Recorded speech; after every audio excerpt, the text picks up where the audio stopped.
Moi, ce qui m'a le plus intéressée, c'est la deuxième partie, c'est sur l'actionnariat salarié. Puisque là, pour le coup, je crois qu'on est une des seules entreprises à avoir fait ce qu'on a fait. Et quand je le dis, je le pense vraiment. Euh, D'abord, parce qu'on n'a pas trouvé d'exemple.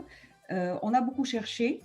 Nous, ce qu'on a fait, c'est qu'on a ouvert, il y a 5 ans, notre capital aux salariés de l'entreprise qui souhaitaient devenir actionnaires. C'était au cours d'une convention, on a eu une question d'un salarié en disant est-ce qu'on peut devenir actionnaire de la société, de votre société dans laquelle on travaille. Nous, c'est une société qui a un actionnariat familial, hein, elle nous appartient qu'à nous.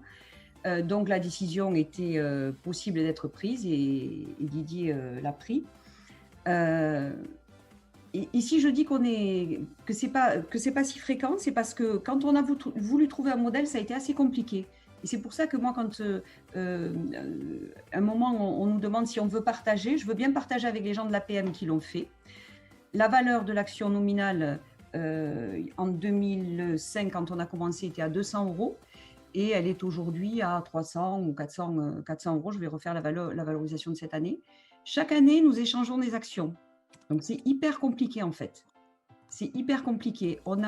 Sur les 1500 personnes, on a à peu près 150 personnes qui sont actionnaires. Ils ont créé une société de salariés dans laquelle il y a des actions qui s'échangent. Et franchement, à faire vivre, l'idée comme ça, elle est jolie. On dit, ben oui, c'est super comme idée, à mettre en place et à faire vivre, c'est très compliqué. Et aujourd'hui, moi, ce que j'aimerais trouver à l'APM, et c'est pour ça que si quelqu'un l'avait fait ou si des gens ont ces idées-là, c'est comment on le fait vivre. C'est ce qu'on ne sait pas très bien faire aujourd'hui. Mais on a les premiers qui sortent. Hein, quand ils partent à la retraite, c'était l'idée de Didier de dire quand les gens partiront à la retraite, ils prendront un capital par rapport aux actions qu'ils ont investies. Et sincèrement, l'autre jour, on a quelqu'un qui est parti à la retraite. Et alors, on ne fait pas des remises de chèques très flamboyantes et tout ça, on ne sait pas trop le faire et c'est un peu dommage.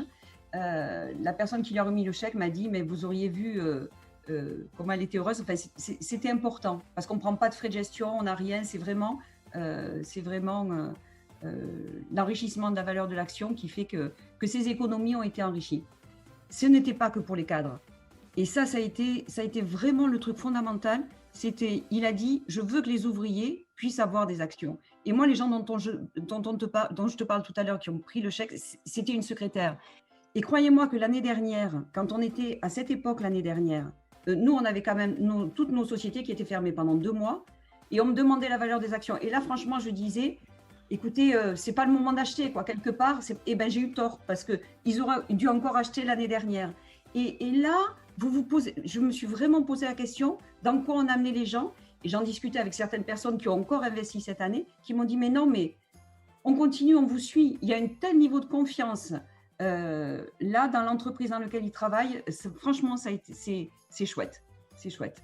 Voilà. Moi, ça, c'est ce point. Au final, quand j'ai rempli le questionnaire, ok, je suis passée assez vite sur certaines questions, mais celui-là, il m'a réinterrogé sur pourquoi on avait fait ça. Et je veux bien le partager. Je veux bien le partager. C'est génial. Super, merci Christine.